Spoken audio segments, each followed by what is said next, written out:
Bom dia, queridos irmãos. Hoje é dia 27 de outubro do ano da graça de 2020 e é muito bom podermos começar mais uma semana. Bom, de facto a semana já começou ontem, mas retomarmos os nossos encontros matinais de reflexão na palavra e de busca também de continuarmos a perceber os propósitos do Senhor para a nossa vida. Amados, antes mesmo de irmos ao texto do domingo passado, como habitualmente fazemos, eu gostava de colocar à nossa consideração uma pergunta, uma questão para pensarmos. Quando nós nos encontramos com alguém, quando marcamos um encontro ou quando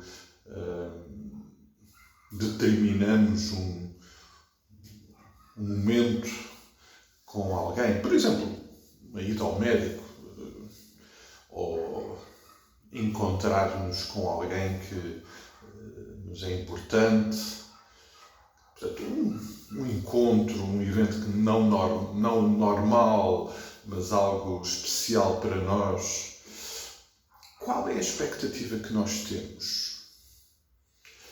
Quando nós, no nosso dia-a-dia, temos esses encontros, normalmente temos a expectativa de que esses encontros, esses momentos, possam ser especiais, possam ser transformadores para a nossa vida.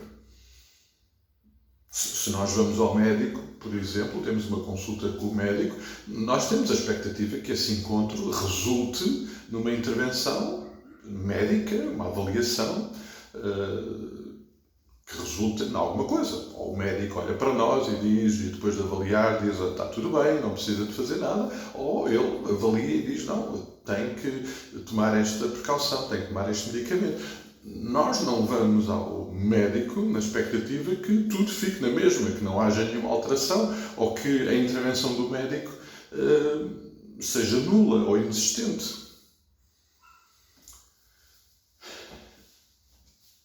A nossa expectativa em relação à presença, ao encontro da nossa vida com Jesus? Até que ponto é que nós realmente temos a expectativa que o nosso encontro com Cristo, a nossa proximidade com Cristo, produza ou não alguma alteração na nossa vida?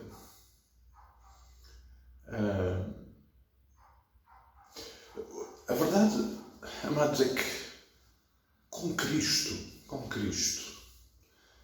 a intervenção, a passagem, a presença de Cristo nas nossas vidas vai ser sempre transformadora. É impossível que as nossas vidas se cruzem com Cristo e as coisas fiquem como estavam.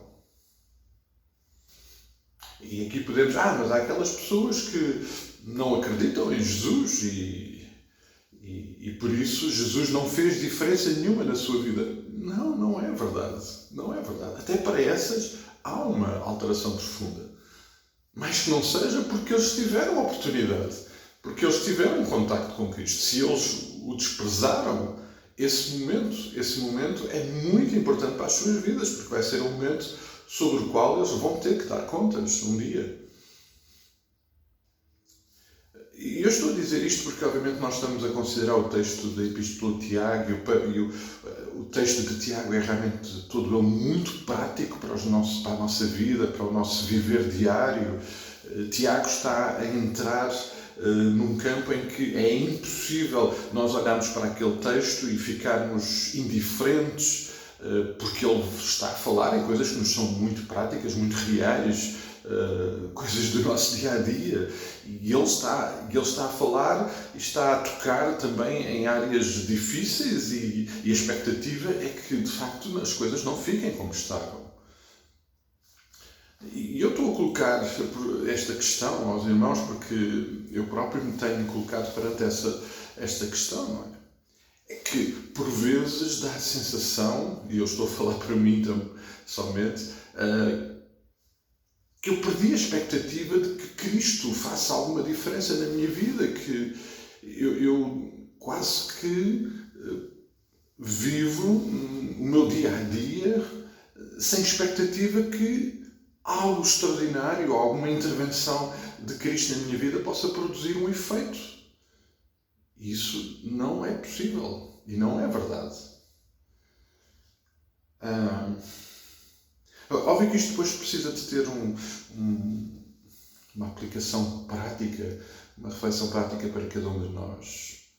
Mas eu queria só convidar os irmãos a lembrar 2 episódios.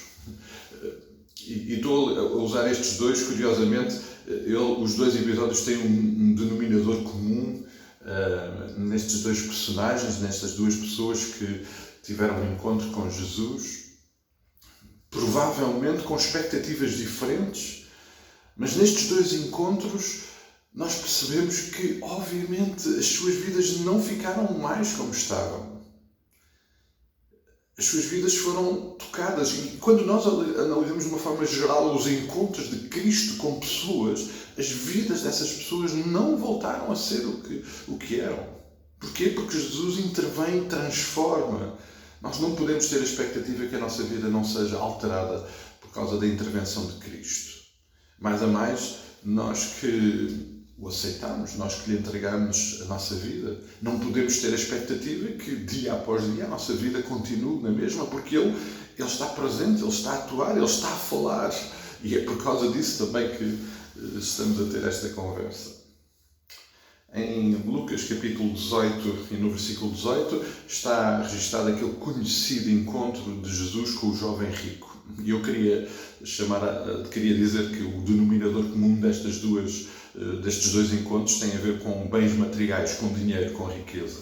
E escuso-me de ler o texto, os irmãos conhecem o texto. Jesus tem aquele encontro, este rapaz, este homem, este jovem vai ter com Jesus e faz-lhe uma pergunta: que farei para herdar a vida eterna? Portanto, ele tinha uma expectativa de vida eterna, ele desejava essa experiência e buscava. E este encontro com este jovem foi absolutamente transformador, porque ele ouviu da parte do Senhor Jesus o que era preciso acontecer na vida dele e, como bem sabemos, o que ele precisava, o elemento que tinha que manifestar a possibilidade de acontecer algo de efeito eterno para a vida dele, não tinha a ver com o dinheiro, tinha a ver com o coração dele, mas o coração dele precisava de ser tocado neste aspecto e o Senhor Jesus disse: olha, vende tudo o que tens, isto depois de ele ter afirmado que cumpria a lei, todos aqueles aspectos da lei de Deus, e Jesus diz: não, mas vende tudo e dá aos pobres e depois vem ter comigo, segue-me. E aqui este jovem, como bem sabemos, teve um problema, tocou-lhe numa área difícil, ele não estava preparado para esta intervenção de Jesus, rejeitou esta intervenção. O texto paralelo de Mateus registra isso, que ele voltou as costas a Jesus e seguiu-o triste. E, portanto, este encontro deste jovem com Jesus, aparentemente não provocou nenhuma alteração na vida deste jovem, mas a vida dele não ficou mais como era porque ele agora sabia que havia algo mais do que cumprir leis. O cumprimento de leis só porque... Porquê? Porque aqui em causa estava o coração dele, que precisava de ser tratado. Mas, rapidamente, logo a seguir, em Lucas capítulo 19, no versículo 1, está o registro de um outro encontro de Jesus com Zaqueu. E nós também conhecemos a história, não é? Zaqueu também era um homem com dinheiro, era um homem aparentemente corrupto, que tinha adquirido dinheiro das formas provavelmente menos lícitas, e ele tem este encontro com Jesus. Jesus vai lá à casa, nestas circunstâncias, como os irmãos bem se lembram, um pouco mais particulares, mas naquele momento, ou naquele encontro, e depois de Zaqueu ter declarado que dava aos pobres metade dos seus bens, e se em alguma coisa tinha defraudado alguém, iria restituir 4 vezes, por causa desse sinal, o Senhor Jesus diz sobre Zaqueu: hoje houve salvação nesta casa. O encontro de Zaqueu com Jesus teve um efeito eterno e a vida dele não ficou mais a mesma também. Amados, isto para nos fazer pensar e depois podermos também continuar a processar no nosso coração o texto de Tiago. Qual é a expectativa que nós temos da intervenção de Jesus na nossa vida? Jesus, lá em João capítulo 15, registou que se nós queremos ser amigos dele, nós temos que fazer o que ele nos manda. Ou seja, tem que haver uma atenção, temos que escutar e temos que reagir àquilo que são os seus mandamentos. Aliás, é uma característica interessante. A amizade implica obediência, uma resposta da obediência. É muito interessante, não é? Nós, provavelmente, na nossa vida do dia-a-dia, não temos essa ideia nos nossos relacionamentos de amizade, mas com Jesus implica ser amigo dele, implica obedecer ao que ele nos diz. Qual é a expectativa, amados? E eu desafiava esta pergunta para todos nós, para que possamos preparar o nosso coração cada vez mais para a realidade que Cristo na nossa vida vai ter sempre um efeito transformador. É impossível ficarmos como estávamos, porque Ele vai sempre transformar as nossas vidas e Ele cuida de nós, Ele quer transformar as nossas vidas para sermos mais parecidos, cada vez mais semelhantes à sua própria imagem. Esse é o propósito dele. Então, provavelmente precisamos de processar isso, de preparar o nosso coração para esta intervenção. Fica o desafio para continuarmos a cuidar-nos em oração. Por falar em oração, nós vamos começar a partilhar também por esta via assuntos de oração. Peço que partilhem, enviem assuntos de oração para que juntos nos possamos envolver. E depois, ao longo da semana, vamos partilhando alguns assuntos para nos cuidarmos em oração. Amados, um forte abraço, um dia muito, muito, muito abençoado, que o Senhor vos conduza, dirija e que a presença de Cristo na nossa vida, de todos nós, possa ser absolutamente transformadora.